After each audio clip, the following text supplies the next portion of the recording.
Kumusta mga Lods at welcome sa aking channel. Ngayon ay ipagpapatuloy natin ang Chapter 24 ng Mala Solo Leveling Zombie Edition.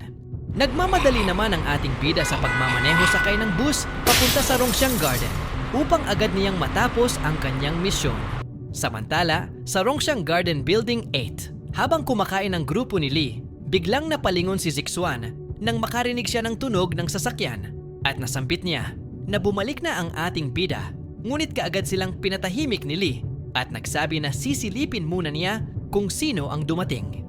Pagdungaw niya, nakita niyang hindi ang ating bida ang dumating, kundi mga armadong grupo na sakay ng isang itim na sasakyan. Samantala, agad namang nag-utos si Xuxiong sa kanyang mga tauhan na kumilos na, habang si Lee naman ay kaagad ipinabatid sa kanyang mga kasamahan na hindi ang ating bida ang dumating, kundi ang mga armadong grupo mula sa Buichui Mountain, kaya't mabilis silang naghanda. Napasabi naman si Song na hindi pa talaga natuto ang mga kalaban dahil bumalik pa ang mga ito at nagsabi naman ang isa na lalaban sila ngayon dahil may baril na sila.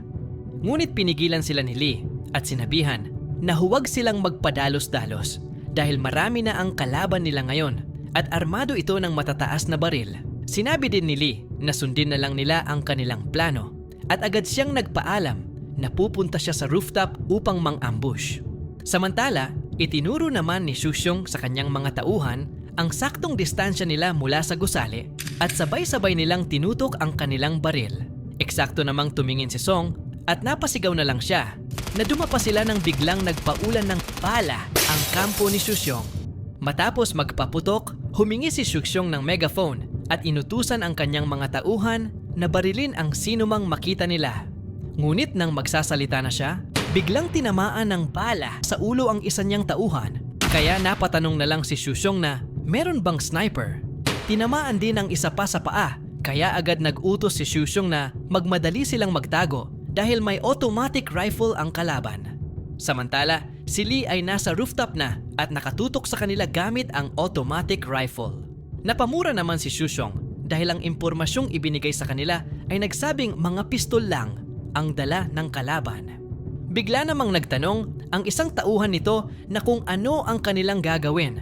Agad naman itong sinagot ni Xuxiong na ano pa ba kundi umatras na sila at nang hindi inaasahan, bigla na lamang tumakbo ang lalaki dahil sa takot.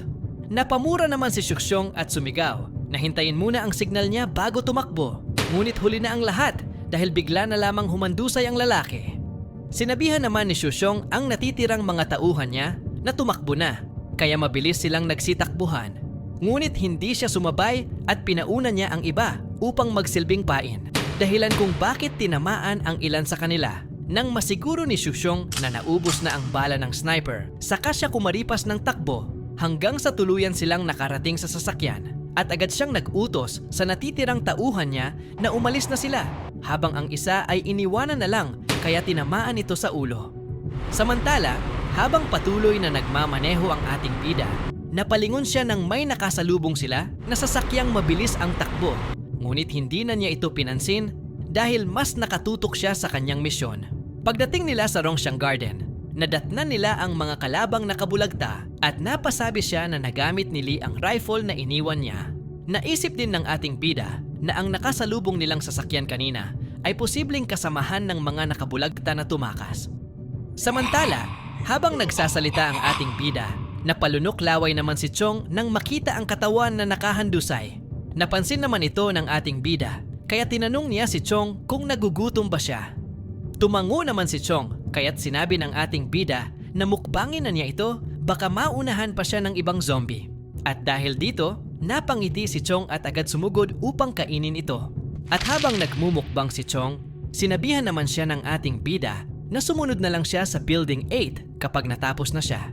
At maya-maya lang, bigla na lang napatigil si Chong nang may kakaibang nangyari sa kanya. At dito natapos ang Chapter 24. Please like, comment and subscribe kung gusto nyo pa ng Chapter 25.